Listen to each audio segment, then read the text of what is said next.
Hey guys, how's it going? Miso here, back with another Epic 7 video, and today we are going to be going over Cerise. So Cerise was recently buffed in the last patch, and before this buff she was already a strong unit, specifically for what she was brought in to do. But overall I'd say that as a unit, a complete unit, she probably wasn't as strong. She was picked for certain things and was really good at it, but after this buff, she's just like a strong unit overall and can be used in much more situations. And you just kind of throw her on any team and she kind of works out. So talking about her, the unit itself, the changes.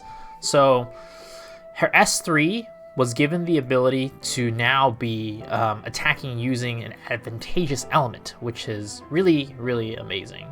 I think this was the most important buff and really the only necessary buff for her in order to really bring her to the next level. Before this, you would have to run Oath Key as your artifact to make sure you're hitting those green units, but now you can just run it without Oath Key and hit those green units no matter what. So, well, not no matter what, but like pretty much whenever you want. So that is, I'd say, the biggest change. Now the second change is her S2, and this makes it so that when the enemy's hit by it, they can't be buffed anymore. So I'd say this is really strong against like Kayron specifically. I pick her a lot into Kayron even before this buff, and now this makes it even stronger. And then her S1, now it triggers a dual attack. So as you can see, my S1's not moled to +4 yet. I should get it +4. I think that's like the minimum you need, but I guess I have been lazy to farm the catalysts, so I haven't gotten to that yet. But if you're using her, you should have it to +4. Overall, Cerise is the type of unit that is a control unit. You want to bring her in to control the enemy, slow them down, prevent them from moving, prevent them from taking turns. She was like that before, and she still is that now. But the biggest difference between now and back then is that, one, you can use an artifact with her that's not Oath Key because of the change to S3, and also the change to her S1 makes her a stronger unit overall and isn't just used for control. She can also help dish out damage as well.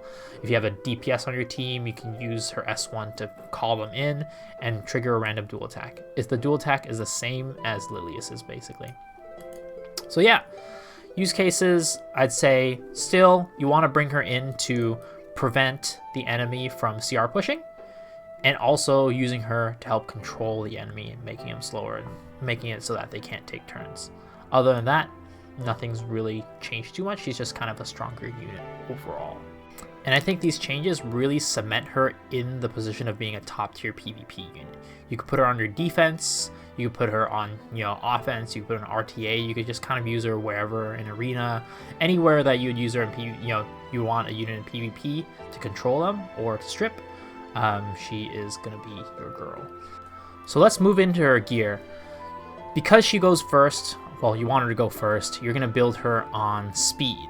As much speed as you can. You really, really want to take that first turn, because that way you can restrict them, prevent them from CR pushing, prevent those nasty A-lots, those Fliticas from doing what they want to do, and also it reduces buffs by 1 turn, so you can take off that immunity buff. Then you can start, laying on the debuffs after that. So you're going to want her to be as fast as possible, so you're going to want to use speed on her gear, speed set, and speed boots. On her right side, I currently have it on health and effectiveness. The way that I'm building her right now, I want her to be tanky. I want her to survive so she can get off more dual attacks. So as much speed as you can, get some effectiveness in there, get some health in there, and that's how I'm building her. Now, her second set, that's really up to you. Of course, I'd say effectiveness hit set is going to be the best option, but not everybody's going to be able to get like the speediest hit sets, right? You're not going to be able to get 2 pieces of hit sets that are like, your top speed gear, because you're going to want like your top speed gear on her. So that's why for me, I have it on broken set. It's not like my top speed gear, but like this one is the only my top speed effectiveness ring, and this one's like, a really fast chest that has a lot of health. So that's why I'm using those on her. But the only required one really is going to be that speed set and those speed boots. Jumping into her stats, as I mentioned, you want as much speed as possible, so mine is sitting around 280. I think that is a good speed, while not amazing. I think that you're going to outspeed most of your enemies up until like, you know, mid to late champion in RTA. After that, you're going to want her to be faster, unfortunately. The way I build her, there's really two ways to build her, right? So speed aside, you're going to want that no matter what, but I'd say there's really two ways to build her.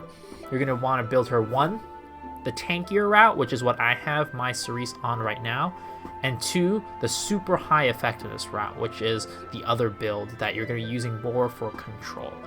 So the tankier route, let's go over that first. So the tankier build, you're going to want as much health and defense on her as possible. Now, what's going to be priorities are, of course, speed being number 1, and then your health and defense being number 2, and then your effectiveness being number 3.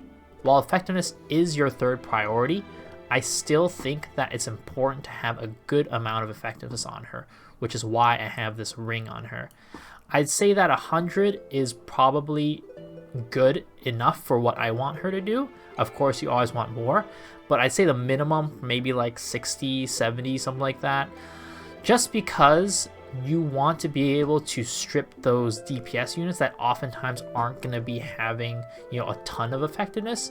Maybe some knights, maybe some, you know, healers, but, you know, sometimes, a lot of times the healers are high resist, but you really want to make sure you're stripping and adding that restrict debuff to those DPS units so they don't get pushed up. That's why you don't need all too much effectiveness. What you're going to really have her here for with her HP and her survivability is that S1 dual attack. You're going to want to be able to use that quite often, and if she just dies right up front, then you're not going to be able to use this. You're only really utilizing her S3 and maybe her S2 at that point. So you want to make her, well, probably her S2 because she gives invincibility, but going to be S2ing, and then maybe after that she's probably just going to die. That's why you want that survivability. And the longer she's on the field, the more times she is going to be controlling the enemy, because she is really fast and she gets a lot of CR from her S2 and S1, so she's going to be taking a lot of turns. So the longer she survives, the more she's going to control the enemy and the more dual attacks we're going to get in. That being said, the other build that I say, the more effectiveness focused one, you're probably going to be swapping the priority of your survival stats and your effectiveness stats. You're still going to want to prioritize speed as number 1, but your effectiveness is going to need to be much higher. Now for this control comp, what I'm talking about is like you're running Cerise, you're running ML Aura, you're running, you know, Benevolent Roman or Bassar or like a Dizzy or something. Really focused on controlling them, making sure they don't take, none of their units take a turn, none of their units are ever not debuffed, and with that you're going to need to be hitting your spells, your debuffs on those high resist units like a Ruel, like an Amo, you know, like one of those you know, 170, 180, 200 whatever effect resist units. That's why you need super high effectiveness on that, because for those teams, if you're not stripping those units that that are high resist, they're going to keep their immunity sets on, right? They're going to keep that immunity on, and you're not going to be able to land your debuffs on them. And then you're also going to want to slow them. A lot of times those healers are going to be getting rid of the debuffs on your the other units, so you're going to make sure those units are slowed so they don't heal, they don't get cleanse, and you keep them under control. So those are the two builds I'd say. One is going to be the bruiserish, stay on the field, make sure you're getting off a lot of dual attacks, but still controlling them. But the other one is going to be on the extreme side of control, where you're really focused on just controlling the enemy. Of course, you want to get as much as these stats as you can, these 3 sets of stats, but the priority order is going to be a little bit different. So moving into the artifact, like I said before, because of the buff to her S3, it really opens up all the ranger artifacts to you. And I'd say right now, Miss Conceal is probably the best artifact for her, because doing a death break into like a DPS unit basically spells death for a lot of enemies or a ton of damage. So this is kind of like Adventurer Ross, right? Adventurer Ross hits the S2, death breaks them, DPS comes in, kills the unit. Same idea, except this one's random unit, so it's not always the highest attack, which, you know, isn't as good, but it's still really, really good. So I'd say Misconfuse is probably the best artifact on her. Unfortunately, it is a limited artifact, so not everybody's going to have it, and also not everybody's going to have it leveled up. Mine is only for 1 imprint, unfortunately. So there's that. If you don't have this artifact, then I'd say you can always go with, depending on what you want, right? You can go with Sasha Thanes. So this increases CR for your team. This is kind of just like a general good artifact for Rangers. Another thing you can do, Rosa Hargana. She can dual attack more often, which means her CR is going to go up, right? So this is another option to give her more turns, cycle more, control the enemy more.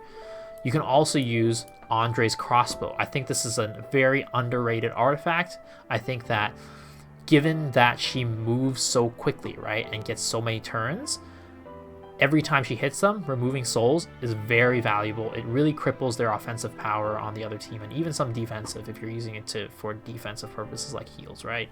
So this is also really good. And of course, you can always use a Curse Compass. I'd say it's not the best artifact on her. In fact, I don't even know where my Curse Compass is, but you know what it looks like. You know what it is. It's a 3-star artifact. It's not the best artifact on her. It really is focused on landing that S3. But, you know, the S3 is just one small part of her kit. You really don't want to focus on that. I'd say that's like a last resort. But really, Misconfeel is going to be the best one, and I think followed by Andre's crossbow or Rosa Hargana or Sasha Thanes. I'd say probably one of these two, a little bit more. So yeah, that is her artifacts. And after this, I'm going to show you a little bit of an example of her in action. Of course, I'm going to make one of those like showcase videos, and it's going to be one of those showcase videos where you're like, oh, it's not really showcasing the unit that much because your RB's doing a ton of damage and, you know, dealing with the enemy. It's more like an RB showcase or like an ML Luluka showcase or something like that. Unfortunately, because she isn't a DPS unit, because she is a support unit, it's really hard to showcase her, right? Because she's not the one dealing damage. But you will see in the video that the slows, the restrict, the control really protect my team and make it so that my important units, like my DPSs, don't die, or the enemy doesn't get like a heal off or something important to make sure their units survive. That's her job, to prevent and disrupt the enemy, to control them, make sure they can't do what they want to do. They can't kill your units. They can't keep their units alive. That's what she does. But yeah, hopefully you guys enjoy this showcase. Hopefully you guys enjoy the videos, like the clips upcoming. And as always, thumbs up if you enjoyed this video.